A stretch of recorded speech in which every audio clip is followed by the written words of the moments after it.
All right, welcome to This Explainer. Let's dive right in. What if I told you there's actually a dramatic, cosmic prequel to the events of Pentecost? When we hear the word Pentecost, we almost always picture the New Testament, right? Upper rooms, rushing winds, speaking in tongues. But the true story actually begins centuries earlier, in a totally different location and under some incredibly tragic circumstances.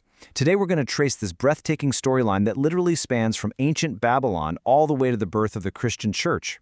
So it brings up a huge question. What does it really mean to be filled with the Spirit? Nowadays, with our modern, kind of highly individualistic mindset, it's so easy to view this famous phrase as just a personal, emotional experience, like a spiritual power-up for our own lives. But to find the real ancient biblical answer, we kind of have to flip the script entirely.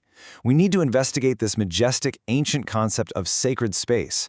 We really have to shift our perspective away from asking, well, what does the Spirit do inside me? And instead ask, where exactly does the King of the universe choose to dwell?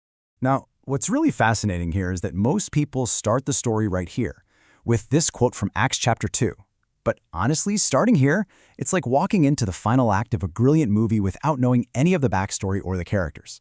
Because before we can truly understand what it means for God to fill a space, we actually have to travel back in time, hundreds of years back to Babylon, to see what happens when he leaves. We have to look at the prophet Ezekiel to realize that Acts 2, it's not just a random miracle. It's actually God's grand sweeping answer to an ancient tragedy. To really grasp the weight of this, let's think about the master storyline of sacred space. It's like a giant puzzle. Way back in the beginning, God's presence fills Eden. Then, around the 1400s BC, his glory fills the tabernacle. Fast forward to the 900s BC, and that exact same presence fills Solomon's temple. But then comes this absolutely heartbreaking middle chapter. In 593 BC, the temple is tragically evacuated. It just sits there, completely empty. But the story doesn't end there. Jump to 33 AD, and the Spirit returns to fill a new temple, the church. And ultimately, this all points to a future where the entire cosmos is going to be filled with his presence without needing a physical temple at all. Pretty wild, right? Okay, so let's talk about the mobile heavenly throne. To understand this unrestricted presence, we have to meet the prophet Ezekiel. He's a priest, he's trapped in Babylonian exile near the river Chebar in 593 BC, and out of nowhere, he receives this shocking, apocalyptic, world-altering vision. What Ezekiel actually sees sitting on that glowing sapphire throne in his vision is the kavod. Now, we usually translate this Hebrew word as glory, but we really need to redefine that based on its ancient context. Kavod literally means weight, heaviness, or substance. It is the manifested, royal presence of God. We're not just talking about a bright light or a fuzzy, glowing cloud here. No, it is the visible expression of God's invisible reign. It's his heavenly government making actual contact with earth. The king is arriving in all his heavy, substantive authority, proving for sure that his throne is totally unrestricted. He's absolutely not geographically imprisoned in Jerusalem. And what's moving this massive heavenly throne? It's the Ruach, the Spirit, the wind, or animating power. Ezekiel watches in awe as the Ruach acts as the sheer executive power directing these four astonishing cherubim and those massive wheels covered in eyes. Think about this vital takeaway for a second. The Spirit's primary role in Ezekiel's vision is mobilizing, directing, and carrying the presence of God. The Spirit is literally the power that extends God's sacred space out into the world. Which brings us to inspecting the polluted temple. The heavenly judge is about to take Ezekiel on a spirit-led, guided tour of his very own house and uncovers some shocking hidden crimes. God essentially treats the Jerusalem temple like an active crime scene. He shows Ezekiel these escalating, horrifying abominations that have made this sacred space completely uninhabitable. I mean, there's an idol called the image of jealousy sitting right at the main entrance. Then, inside these hidden dark chambers, the elders of Israel are literally worshiping creeping things painted on the walls. Outside, women are weeping for Tammuz, which was a counterfeit pagan savior. The irony here is just profound. Think about it. The terrifying creatures of heaven obey God perfectly, yet humanity is inside God's own house, worshiping creation instead of the Creator. The people genuinely think God doesn't see their hidden sins, but the throne of God sees absolutely everything. And the absolute breaking point? That comes when Ezekiel sees exactly 25 men standing between the porch and the altar. Now, these are the priests. They are supposed to be the ultimate guardians of the temple, but they have their backs turned to the Holy of Holies. They are facing east to worship the sun.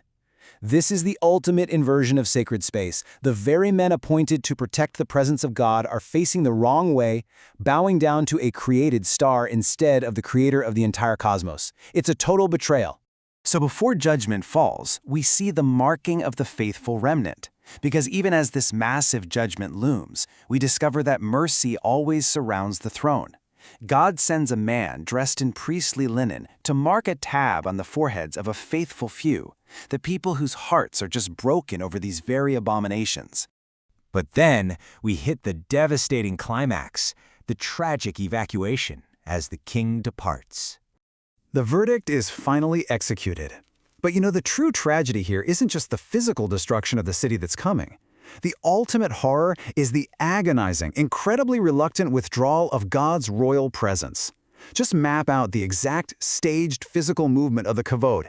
It doesn't just vanish in a flash of light, no. It moves from its ancient resting place in the Holy of Holies to the threshold of the temple, and it pauses. Then it moves from the threshold to the east gate, and it pauses again. Finally, it moves out of the city entirely, coming to rest on the Mount of Olives. It's a slow, sorrowful, almost heartbroken departure, leaving behind nothing but an empty shell. And here is a deeply terrifying truth. For a time, the temple remained standing. The priests kept right on lighting the incense. The sacrifices kept burning on the altar. The choirs kept singing their psalms. But the glory was gone. This brilliantly and tragically illustrates that a religious system can continue functioning completely empty. It's the ultimate tragedy of the Ezekiel narrative. It is literally religion without God. But thankfully, the story doesn't end there. Let's jump ahead to the Acts 2 reversal, where the king finally returns. Centuries later, the stage is set for a monumental comeback. When Jesus, who was quite literally the returning kavod in human flesh, ascends to heaven, he does it from the exact same mountain, the Mount of Olives. He retraces the exact departure route. This sets up the ultimate plot twist. Acts chapter 2 is the exact mirror image of Ezekiel's tragic evacuation. It's the ultimate contrast. Back in Ezekiel, the Spirit leaves the polluted temple. But in Acts 2, a rushing mighty wind returns, accompanied by fire. And this time, God doesn't fill a building made of stone. He reclaims his territory by filling a new temple made of people, the church. Pentecost isn't just some random event. It's the majestic, covenantal return of God's presence to his sacred space. Which leaves us with this final, really profound question to carry with us. Are we merely seeking an experience, or are we hosting a king? You see, when we understand this master storyline from Ezekiel all the way to Acts, we realize that being filled with the Spirit is not about some fleeting, individualistic emotion. Not at all. It's about our very hearts being reclaimed as the sacred space that the living God is actually returned to inhabit. He's reestablishing his presence, his rule, and his holiness right within us. Let that entirely change how you view everything today. Thanks for joining me on this explainer, and I'll catch you next time.